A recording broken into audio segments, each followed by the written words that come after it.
This is how Be annoyed about having such an easy time about things. Might as well make his life a little bit hard. He seems to like that. We go and we find this group of humans who just got expelled from a town, and they're like, "We had a prophecy that you motherfuckers would come and help us." We're like, "Yeah, okay." And there was a sexy emo wizard that Belthor was going to seduce, but that never happened, and I'm still annoyed about it. But we'll get to that. So, this is also about Wynn. Trixie learns a little bit of very interesting information. You see, anyone who brings other Shunei Belthor, she will marry. Right?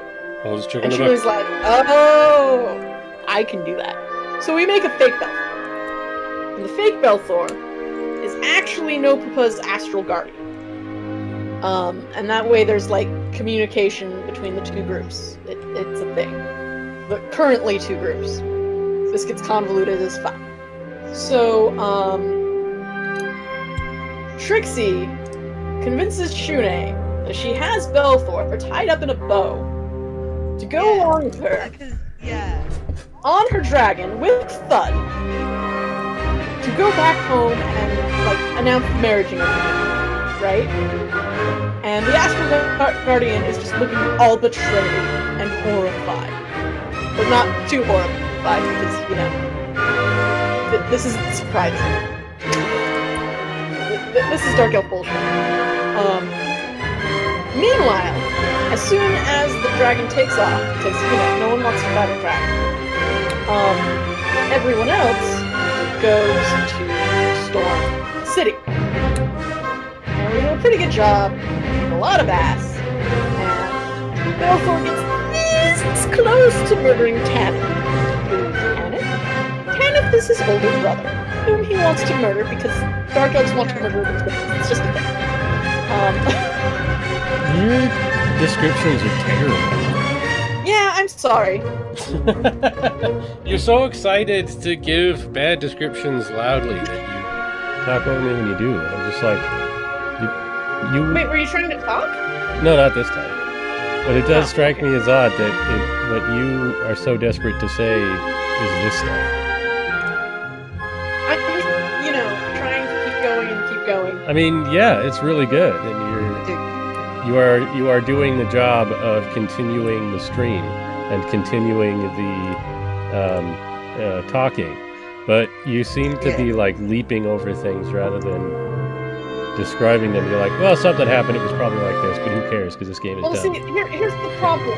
There are chunks that I just don't remember. Yeah, me too. Or I don't remember enough to describe properly. I wasn't really planning to do this, so I don't seem to have my notes here. I'm going to have to go over them and then add the rest of it to this, which is just as well, because it'll make for better stuff to be able to film it then, have it sort of planned out, read through it while I'm filming instead of having to try to do it live and then edit that into something. Yeah. Who knows? Maybe next time you can just have Miriam explaining it, and then you can splice that together with recordings of you, and maybe Dan. Yeah, there's an idea, because Shara spent most of the time explaining this time. Next time we could do it where I'm the one explaining it, and Shara's the one who's disengaged. What? Why would we have to do it again? Why not? We don't have to. I'm just saying it's an option. I enjoy talking. Alright. Also, it's important to note that Miriam's just very, very good at continuously talking about the Seaman. Well, usually. You've barely been around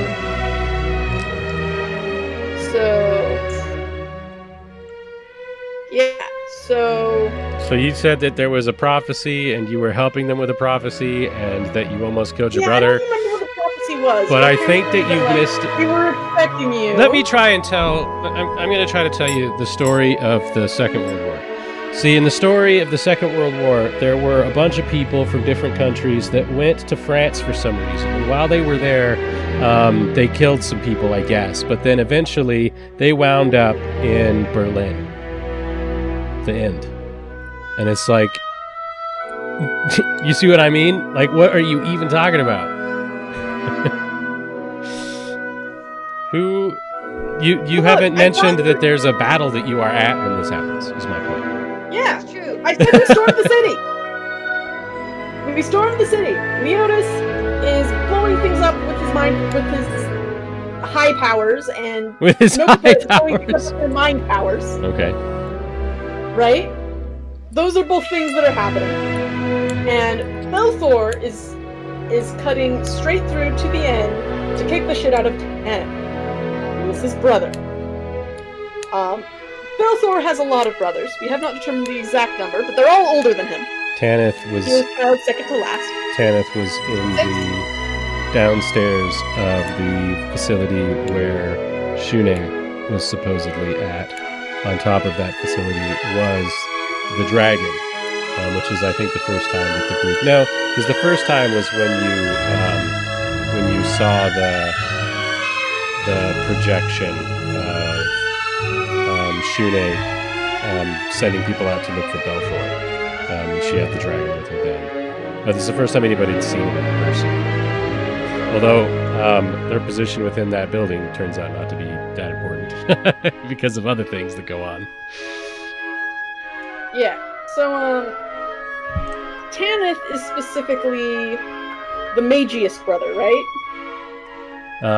He's one of the mystics, which is to say that he studied the old religious magic that made the Dark Elves the Dark Elves. Yeah, so, little does Belthor might know more about that than he does at this point, because he went to the Ziggurat. But, Belthor's not saying shit about that. Because Tanith doesn't need to know how to become a god. I'm sure he'd figure that out if I told him enough. You know, like you do. And, the thing is, my mind thinks that Belthor's family was incredibly abusive. And Lampay agrees, but we can't agree on the level. And I think that Belthor's family is much worse than Lampay thinks Belthor's family is. But I'm not absolutely positive.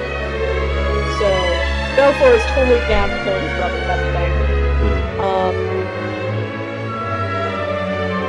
And I think in subsequent conversations we just determined at least one of the things Tanith did was continuously poison Belthor, because Belthor just would not die from poison, and now he's just, experimenting. Giving him more and more poison. Hey, could you move for a second? What do you want? Okay, I was just making sure that you could hear me, because... Well, then why wouldn't you just ask? What? Why wouldn't you just ask? It takes forever for the stream to catch up.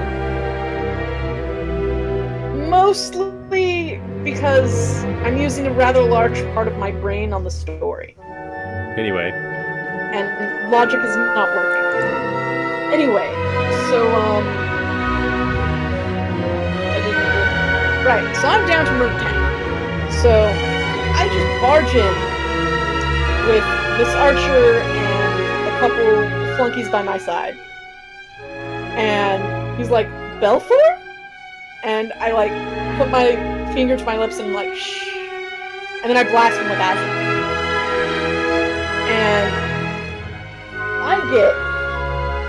we wreck his team, and I get this close to murdering him, but then I notice that my sneaky archer, Rubazal's wife, who, A, is a girl I swore to protect, and B, Rubazal will murder me if she comes to harm.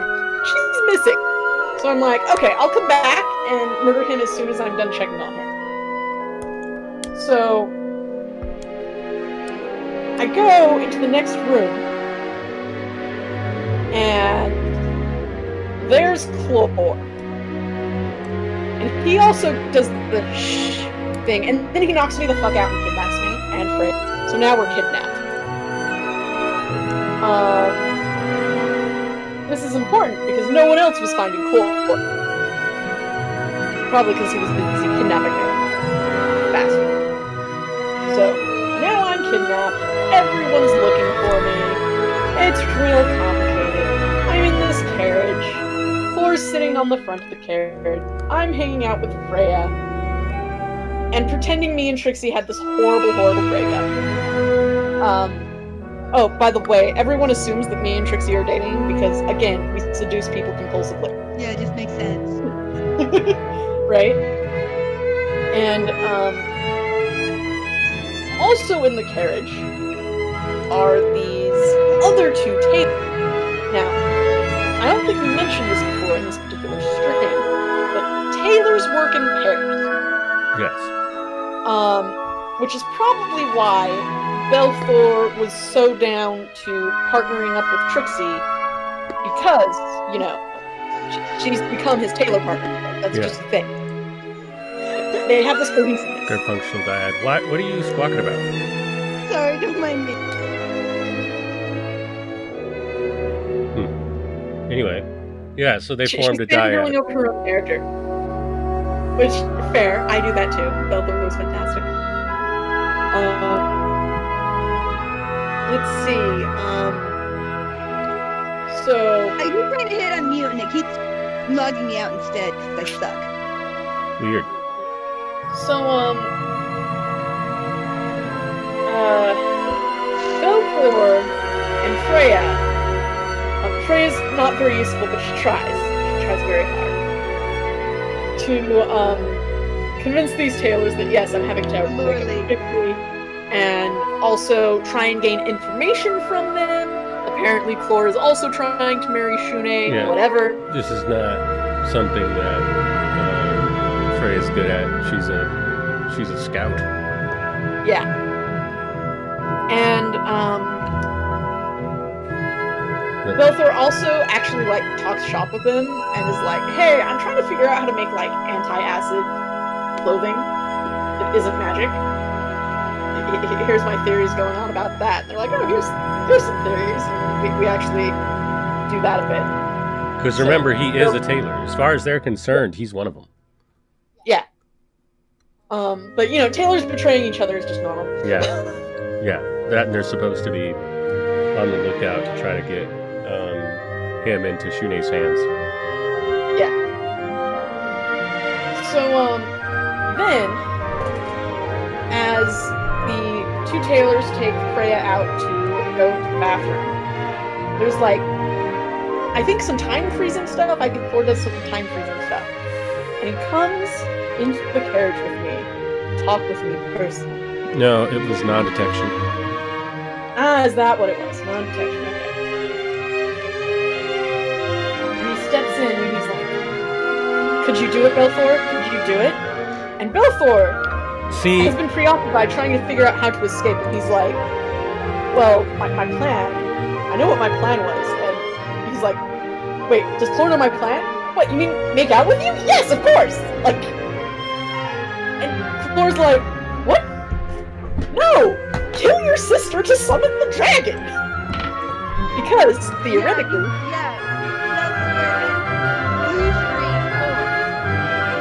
And Belthor's response, because, like, it makes sense. Of course, you know, if Belthor killed Shune, he could summon the dragon. That makes sense, but... And he says this out loud, why would I want the dragon? And Clore just... He blue screens, and then he just walks out. Because that's the most non-Dark Elf thing you could ever possibly say.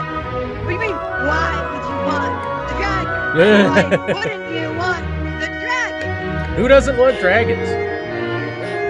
Exactly. Well, I don't want that dragon. He's an ass. Well, he doesn't understand.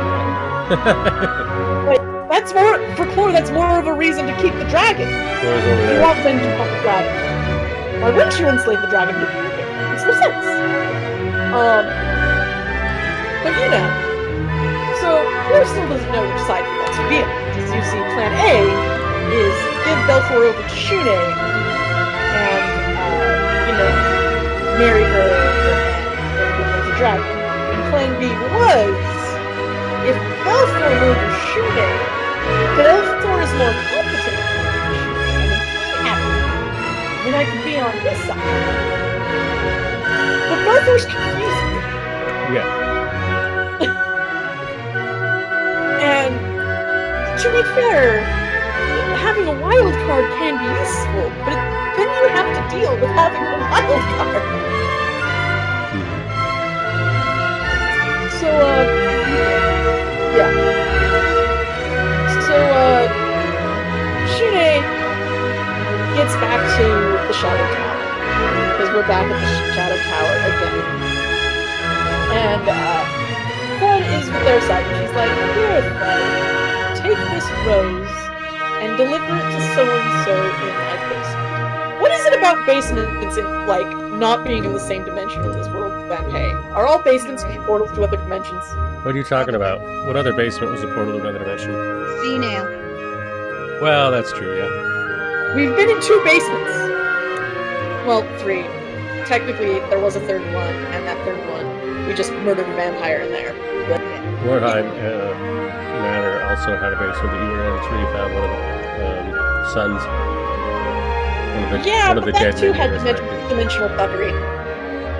Oh yeah, but it wasn't the basement. It was the basement. Yeah. But still, 50-50. Anyway. So,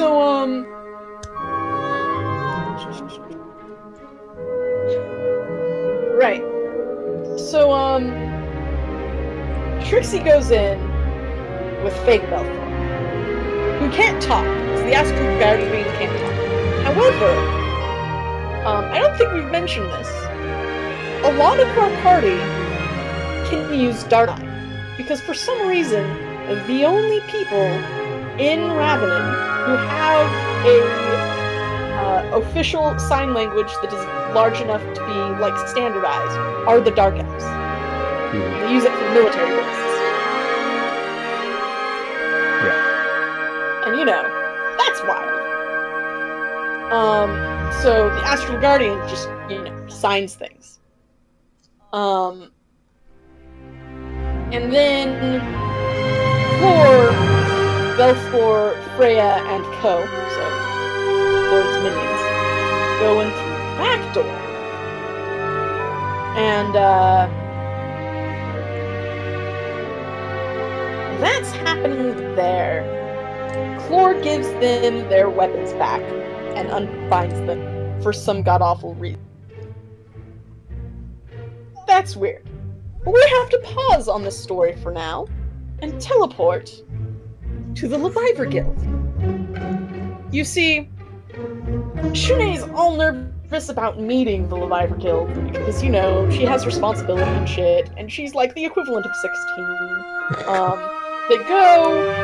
Wahid has the Demonomicon. He didn't know he had the Demonomicon, and they're like, "We'll just take this." He's like, "Yeah, that book's following me around. Make sure it doesn't follow me around. That seems like a good idea." And someone goes to Shune and is like, "Shune, I'm sorry. Your brother's been kidnapped." And Shune's reaction is, well, of course he was. And now she knows what's going on because Belfor was kidnapped. She knows how to do this. So now we're going back to the sea now, because Shune may or may not be there. By may or may not, I mean is definitely there. We have 2 Shunes here, but we haven't found her. Remember to call them our Shune and Evil Shune. Or other Shune. Yeah, guys, it's confusing. You're just gonna have to look at it. So we sneak in. There's a Belfor on either side of the room. I just want to clarify. The very first time we spoke with or interacted with Evil Shune, I did in fact say with her name, the recipient being Evil Shune, and she not and No, it was other Shune. Why? It was other Shune. No, what's other Shune? It was other Shune. Either way, that is a thing. Yeah. For some reason, no one suspects a thing, and that reason being that Dark Elf Society is in fact a soap opera.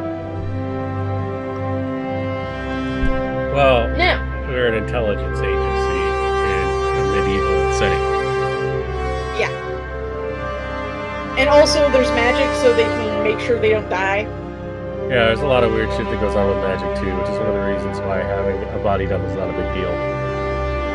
Yeah. a bit weird that, people are referring to the seamstress as the body double version of herself. That's kind of weird. But, whatever. Maybe she's trying to... They don't know. That's from a position of knowledge that none of those people have. No. Yeah. Like, that just means that if there's a body double somewhere and there's a message to somebody that is specifically to a body double, that's kind of funny. But it's the sort of thing beggars would do. Yeah. It's like, by the way, I know how your thing is working, and I'm bringing that up briefly in this missive. It's their kind of thing.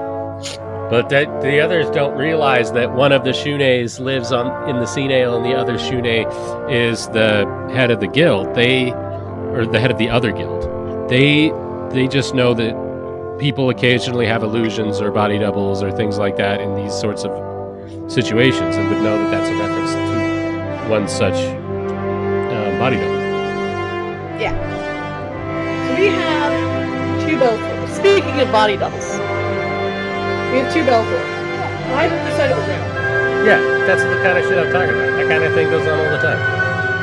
And Belthor and Trixie, because they're on the same mind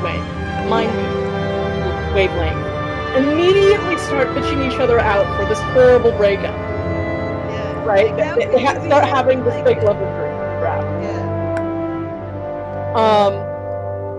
Thor is not fooled. And he just takes both Belthors and other Shune and takes them back into the back room. Note, between this room and the back room is the room that has the altar that other Shune uses to summon the dragon. And it is surrounded by corpses. See, she needs me to make the permanent dragon, but a semi-permanent dragon which can just, use any old dragon's blood. Dragonborn, dragon sorcerers, doesn't matter. She just needs me specifically. So, Thor, and Belthor's body double are in the back room.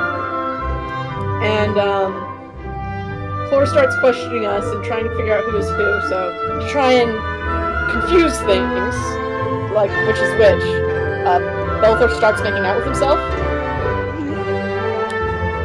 And Thor's like, come on, guys! And, he does something to just, disperse the fake Belthor, and now real Belthor is there going, God damn it.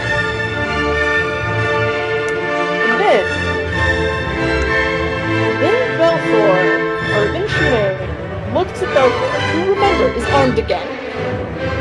He is not bound in any way. And she's like, go into the other room so I can sacrifice you to get the dragon. And he looks at her, and he looks at Thor, and he looks at the back door. And he says, no, and turns around and walks out. Now, remember, for Shune, this is the only time that he has ever behaved in this way. Like, Shune, up to that moment, expected Belthor to very willingly just do what he was told and end up dead, and that was his job. That was his task, and if he wasn't, if he wasn't man enough to take it, that was his problem. He could cry and whine about it while she cut his throat, but he wasn't going to resist her. He was going to do what she said. Which up until... No, and then walked out the back door. Yeah, which up until Belthor, ran off to get away from his mom, that's who Belthor had sort of been, especially as far as Shune was concerned. Well, you see, here's the thing. Baby sister Shune is fantastic and wonderful, and would never murder Belthor. Yeah. Don't look at me like that. I saw that.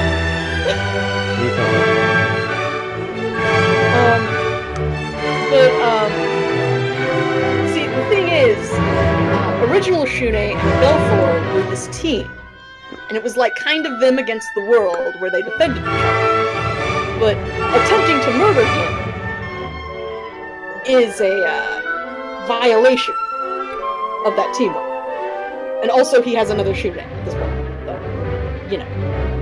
like, no, I'm not going to let you murder me. That's stupid. So she's like, go and I'll sacrifice you. And he's like, no, I won't sacrifice. And she's like, no, you can't just say no. Totally flabbergasted. And he's like, oh, you think I can? She's like, I'll start murdering the people you like back at that senile place. And he's like, oh, you sound just like Mom. Which really pissed her off. I suppose if you do that, I'm just gonna have to, like, I don't know, send assassins at you or something. And she's like, yeah, at least I was gonna do it myself. Meanwhile, Flora's sitting back here eating popcorn, sipping the soda. It's just like, go on. It's the funniest thing he's ever seen. These are two of the most powerful people on the continent in this situation right now. Like, one of them is in charge of the Seamstresses Guild, and there could be a battle any second to the death over who it is that's going to be in charge of this organization. And they're actually having this, like, childish ass sibling argument right out here in public, right in front of him. It's so funny. Yeah. Meanwhile, Trixie has been spending all this time trying to get in the room, and she finally does. And Clore just looks over at her and is like, you have got to see this. Yeah. And then she comes over and just leans against him, and they just watch this like, terribly amused Yeah. Meanwhile, Arshune is hiding in this room and watching this entire thing and having an existential crisis. I think Trixie spotted her, but it was only Trixie that spotted her because she's a dark elf hiding in the dark using the head scratches. It's sort of their deal. And so finally, as Belfour's leaving, other Shune says, "And where are my guards?"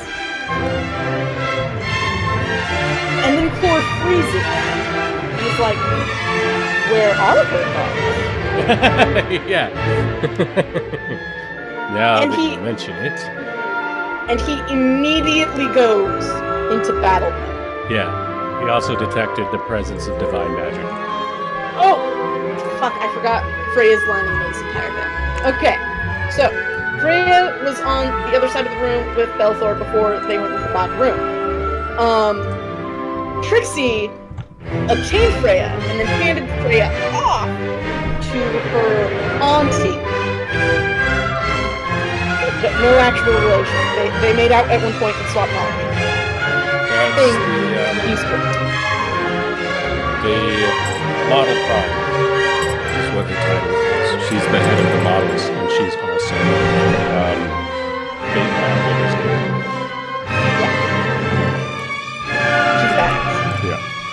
we're like, hey, keep her safe with you. So that's where Freya is during this entire debacle. So Clore hears, where are my guards? It's like, where the fuck are her guards? And starts like signing rapidly. And is in full combat mode and just goes to the other group. He starts signing to his party, his and Darkseid will be only ever used because it's the hand he uses to cast with as well. He holds the sword that he's culturally not even supposed to have in the other hand. Yeah. And he's a badass. And he throws open the thing and looks around. And remember that wine bearer we mentioned? He says, hello. I suppose the jig is up. He turns into a demon. This is Belthor's half-brother. Yeah, Belthor's half-fiend, half-brother that nobody believed really existed, but that there have been rumors about. Yeah. So, Mom fucked a demon. Yeah. No one's really all that surprised. A long time ago. Yeah. So now there's this demon who's trying to take over the Shattered Tower. We're like, well, fuck. So now that Belthor is not in the middle of being murdered, he doesn't actually want to kill Evil Shune unless he has to. Because, you know, he still has that whole, you know, thing. Pavlovian protection thing. And, so he's like, well, I guess I'm the Shadow Tower, I guess.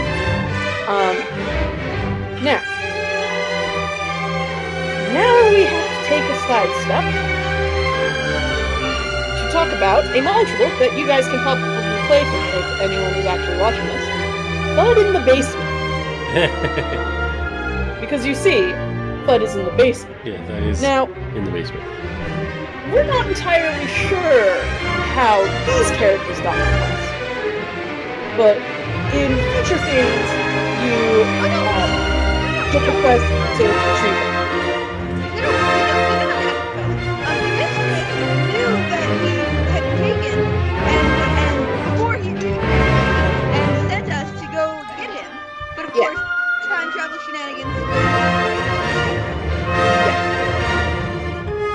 And so we have 3 characters who are all part bard who went into the Shadow Realm to rescue Thud. I don't know how much more to describe on that. I do rather love them. Right? They're pretty fun characters. But it's already 10:30 at night.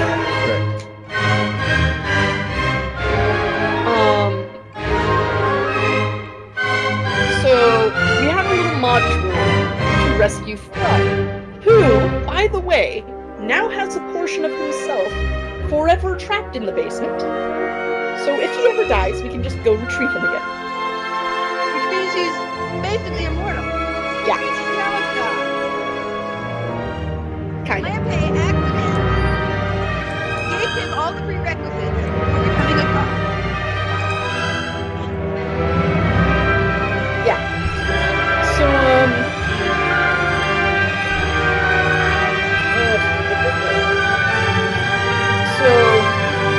Thud comes back.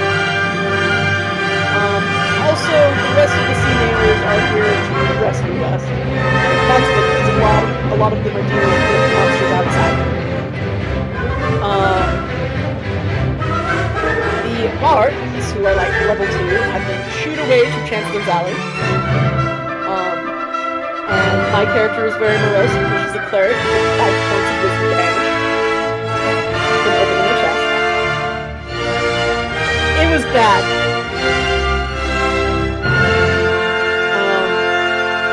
Normally, Lampay thinks that's hilarious. Can you hear me?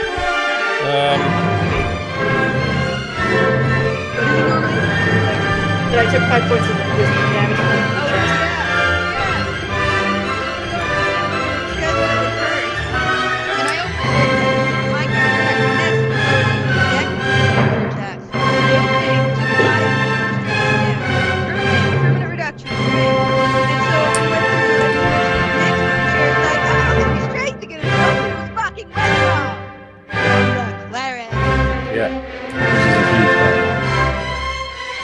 That character feels very done now because their very powerful mental step is now just slightly above average.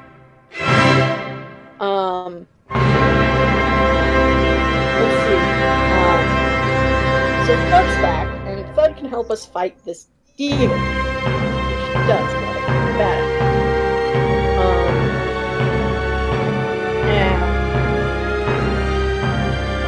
it's very convoluted. I know the Sea Hermit ends up in there because her octopus has to hide in someone's back. Though she may have sent the octopus with Trixie earlier.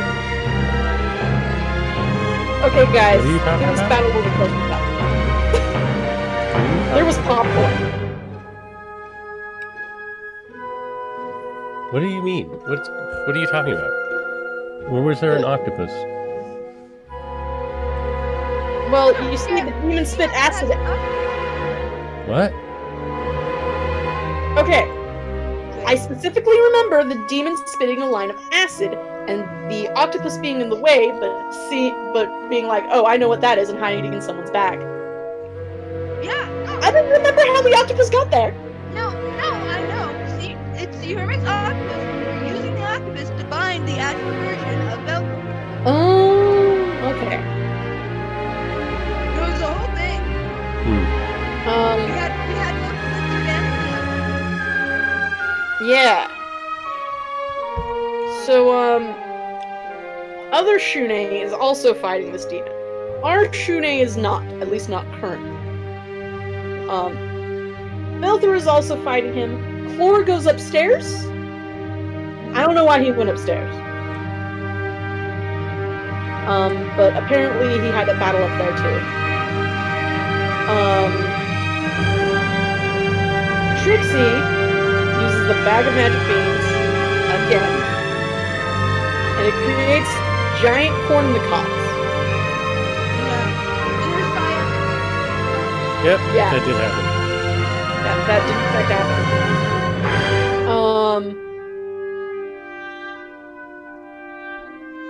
I got the last hit. All sorts of shenanigans happened, but I got the last hit, and I was the one to kill the Cambrian guy. Shale. Yeah, but around before that, our Trixie walks in, and our Shune walks in, and other Shune watches her perception check and does not notice. Yeah. And then Shune stabs the guy, or Trixie stabs the guy. Yeah. And he died. And then, the battle was ending, Belflor looks at other Shune, notices she hasn't noticed his Shune, and is kind of distracted. Grabs Freya, walks straight at his Shune, grabs her, and they just walk out the back door. Immediately. No one noticed it. Yep.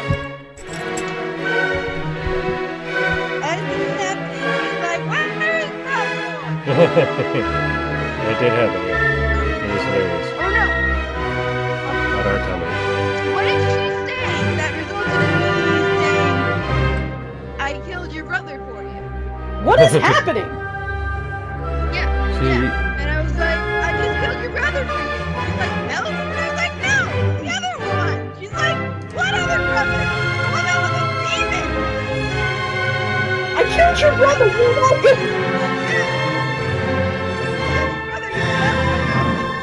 Be more grateful.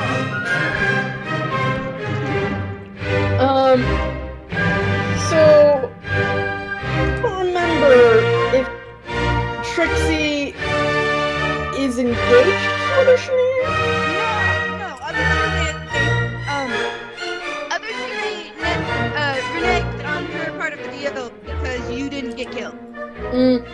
I see. Well,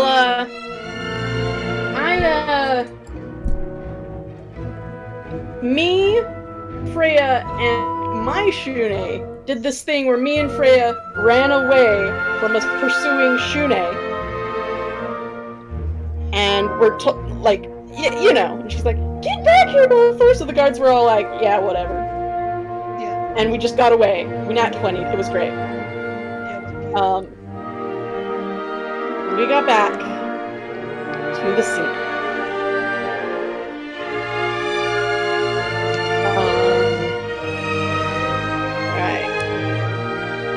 And Tanith was taken in to the Senale by Leos.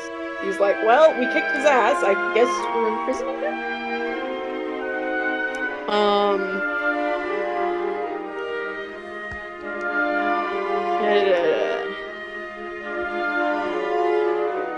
And Belthor and Trixie start questioning him to get information. And Belthor starts sewing him an outfit, and Tanith's like, oh, you really are a tailor, aren't you? Because, I'm actually being ruthless and shit. Little does he know, I'm actually feeling mercy. Because remember, I'm down to kill my siblings. But they're also my siblings, so I'm not down to kill them. It's very complicated. Yeah. It has to be the right time. I can't just imprison him and then kill him.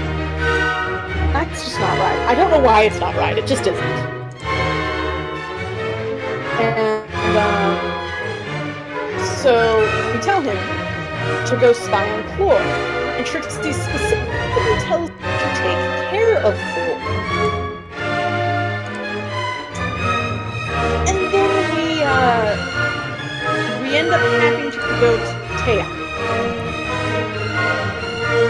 Thud, I think. Oh, yes, that's right. So, the Thud that is in the basement has to get this mythical hammer of Orcsbane. No, that is an orc. A vampire who stole the hammer from the dwarves gave us the hammer to give back to the dwarves.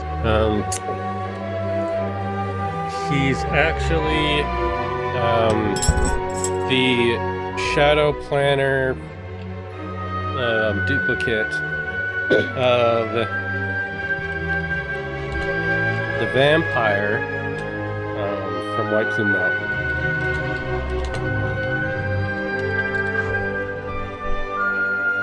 Setmir.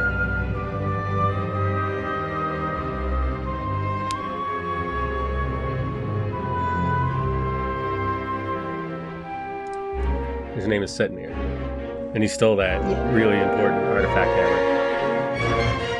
Yeah, of Orcsbane, who Thud, an orc, takes to deliver back to the dwarves, specifically the dwarves he knows, which are the ones, the male dwarves, as in male men. Yeah. Gotta specify that. Because we have the male man and the male female. We really do gotta specify that. I don't know if we mentioned this. Bud is from one of the greater guilds, like the Hybrid Guild, which are de facto world power conglomerate guilds, and theirs is the largest mercenary force on the frontier. He's part of their mail service.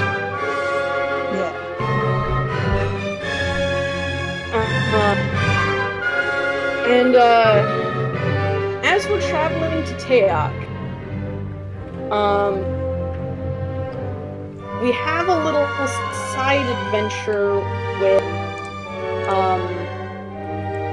the minion characters. We built some minion characters specifically to be minions. And they had to go collect some of the talismans of sending that we have, that lets us keep in contact. And find a bunch of lost ones. Note, Miosha's missing, hers disappeared. It's very concerning. But we end up finding it. Miosha shows up, and she's like, next time tell Belthor to make sure that the strings are enchanted too, so they can't just be snatched off of us.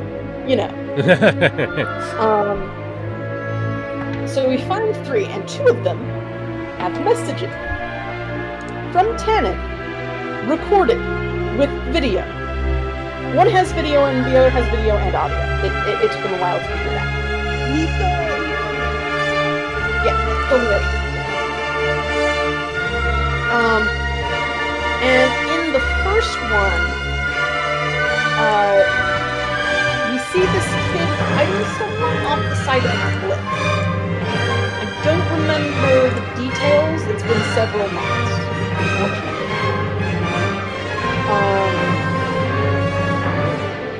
But I think that kid had something to do with Beggar. They think that that kid is probably like either an equivalent to what Trixie is, whatever that might be, because there's a couple of those little proteges running around. But there's rumors that that kid might actually be a full-on scion, like the Beggar Queen is his mom or grandma. I mean, hell, considering how old she is, that might be way back. Yeah.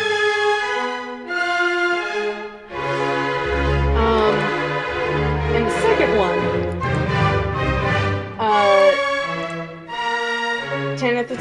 Okay.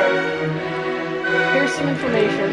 Unfortunately, I don't remember the information, but I do remember specifically. Unfortunately, we still have the recording, so I'll get to that. Went to murder. This was a bad plan. Because apparently Chlor has resistance to whatever damage that Tanith was using on him. Chlor killed Tanith! And Chlor spins around and is just pissed that, you know, Tanith didn't think he had a backup plan. Well, because... And, like, yeah, pins him to the ground with a sword. Yeah, Tanith tried to use energy, and Chlor is, by this point, notorious because of his stupid hat. Chlor is notorious for... We didn't mention the stupid hat. Oh, didn't you? Yeah, Belthor loves the stupid hat. Because he knows for a fact that that ridiculous stupid hat is only being worn by Chlor because Chlor wants acid resistance from Belthor in case Belthor tries to murder him. Yeah, well, or shoot him. Or shoot. Because the way that Chlor saw this going into it, one way or another, he was going to end up killing one of you. Yeah. Or one of you was going to wind up killing the other one, and he didn't want to be too close with the splash, literally the splash damage, or whatever. It was a wise precaution. But for Belthor's perspective in that moment, it was like, in order to kidnap me, you put on a hat that makes you look fucking ridiculous. Which in Belthor's mind is a huge deal, because Belthor's a tailor. But in Chlor's mind, it doesn't really matter how he looks, as long as it gets the job done. I mean, he'd rather not look like an idiot. But beggars can't be choosers. People who want their flesh to not be dissolved off of their bones. Excuse me, us beggars can't be choosers. Chicks and choosers all the time. Yeah, that's true. But, right, so... Tanith got his ass counter-murdered by Chlor. Now, they have recordings and they're like, well, I suppose we gotta kill Belthor. So, because Belthor has an amulet where they can communicate with each other, they're like, hey, Belthor. Tanith tried to murder Chlor, and Chlor just fucking murdered him back. And Belthor's just staring at the amulet. And there's tears on his face, and he's like, what? And passersby is like, are you crying acid? That's badass! And, so, Belthor's having issues. Yeah, feel it. See, the thing is, just to be clear, his friend, whom he hates, just murdered his brother, whom he also hates. Yeah.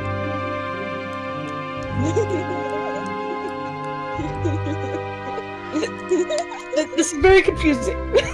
So, he superimposed over the, one of the, things, something that Chlor had been working on. So Chlor, was at the ziggurat and wanted to keep people from finding out whatever it was that he found out, which is why he carved his name over the top of the mural in the wall. It wasn't just because he wanted people to know that he'd been there. It was because he didn't want other people to know what it had shown. And then Tanith figured out what Chlor was up to and tried to give people a hint by superimposing an image in the over Chlor making some kind of discovery somewhere when Tanith was traveling with him.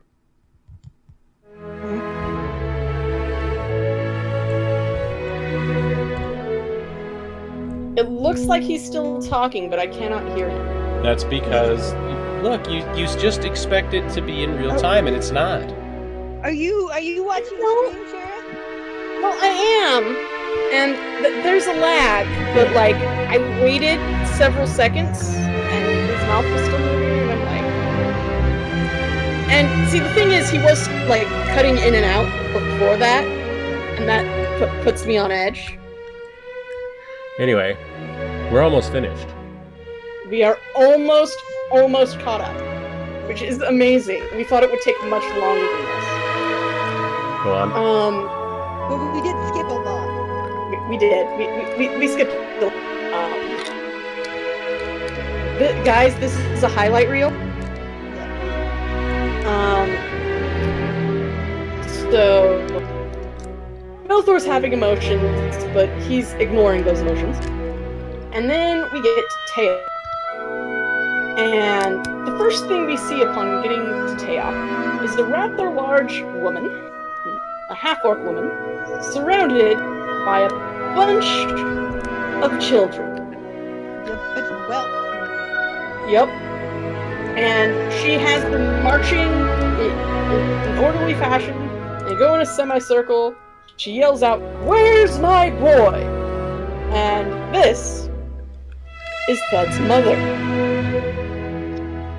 Thud's mother is named Matron Erg, and she is amazing. Yeah. Belthor thinks that she is the model of, like, ideal motherhood, because, you know, she's so kind to her children.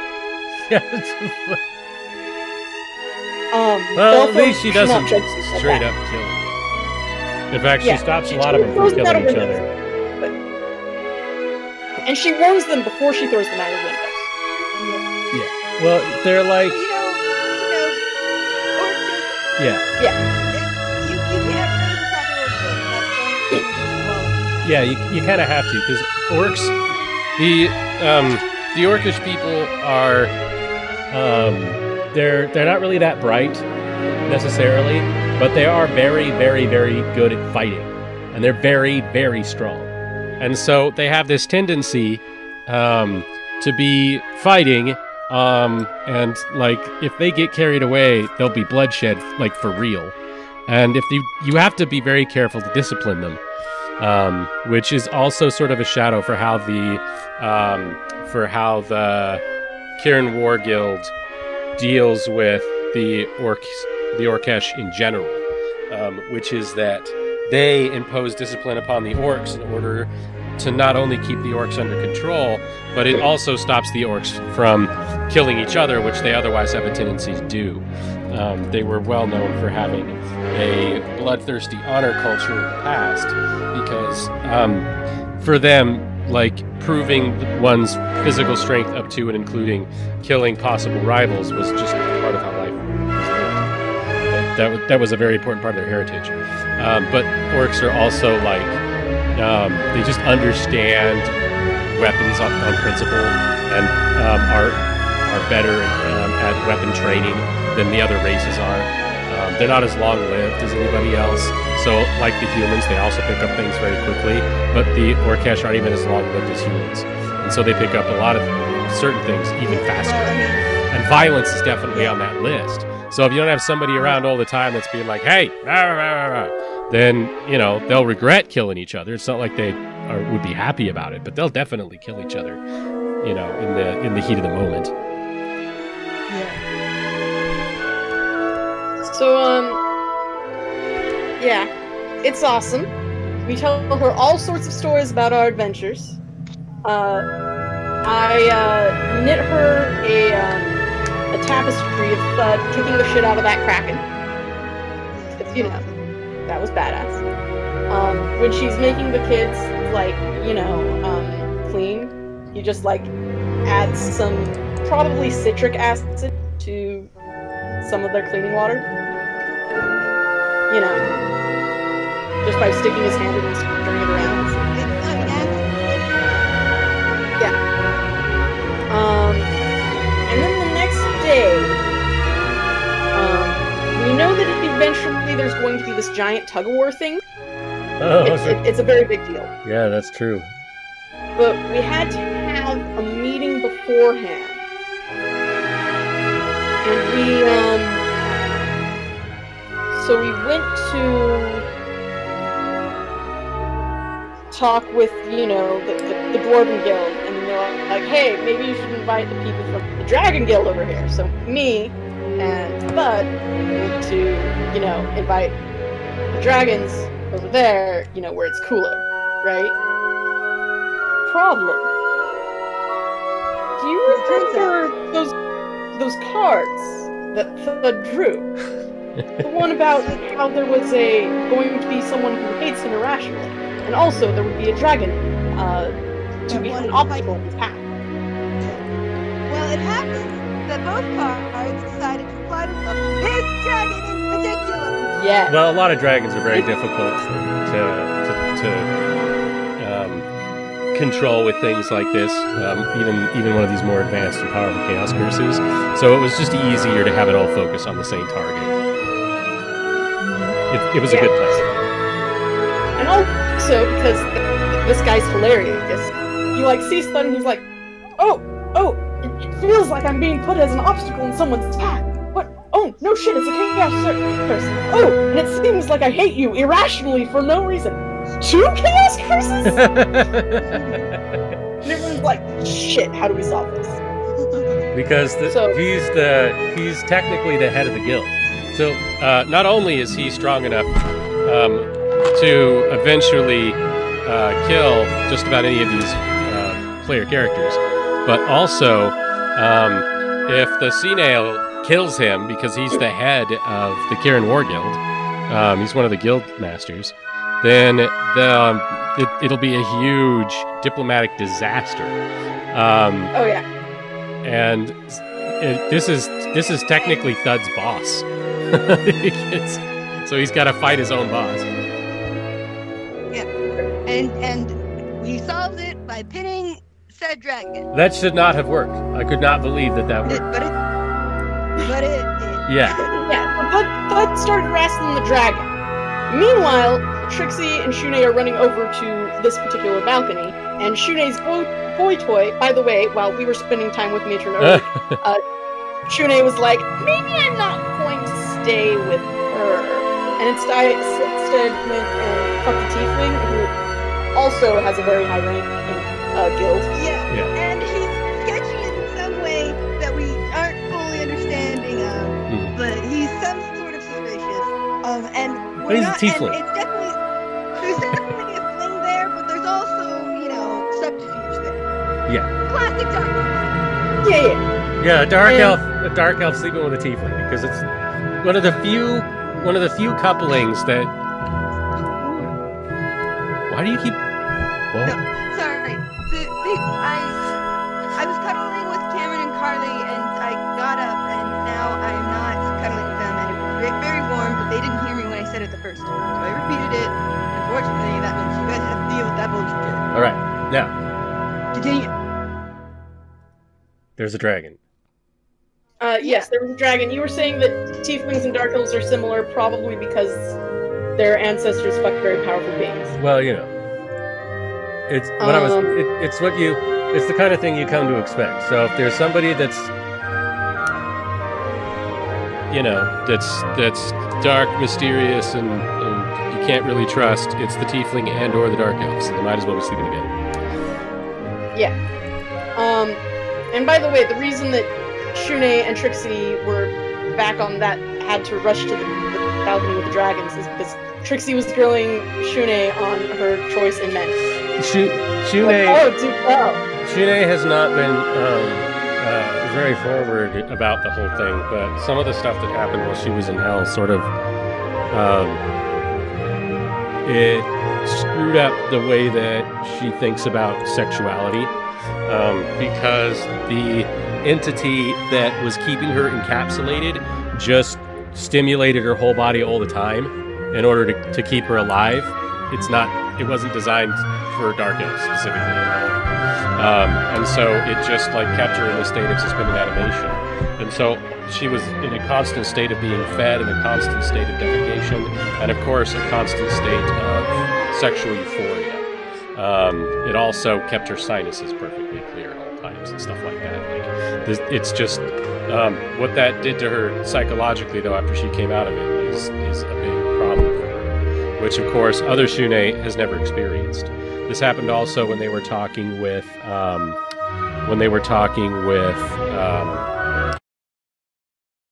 Thank you for your time.